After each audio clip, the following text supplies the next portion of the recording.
والله ما رفعت يد إلا وقد أعطيت، لكن تعطى بحكمة الله. وأنا أعرف أن الذي وفق للدعاء فقد وفق للخير العظيم، وأن الدعاء عبادة، وأن الله عز وجل يحب من عباده الذين يطرقون أبوابه دائما. هذا الإنسان هو الذي يوفق، تجده حتى لو ما استجاب الله لي، خلاص أنا أدعو، أنا مهمتي إني أدعو، أنا مهمتي إني أطلب. يا ليتنا نفهم ما بين الدعاء لإجابة الدعاء والدعاء لقضاء الحاجة فقط. لا تتعامل مع الله تعامل مصلحة، عطني وأعطيك. مثل واحد استغفر، قالوا استغفر 6 شهور وبطل، قال ليش؟ أخي أنا استغفر بالرزق وعلى يجين الرزق. لا، كذا ما تتعامل مع الله بهذا المنهج. الله عز وجل يعلم اللي ينفعك واللي ما يضر، فلذلك أنت ادعو بس، اطلب الله بس وواصل. أنت بتوقف، لا توقف.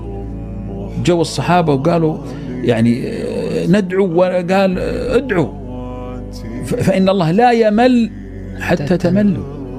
قالوا نسأل كل شيء، قال اطلبوا كل ما تريدون، اطلب كل شيء. قال يعني أكثر نكثر، قال الله أكثر.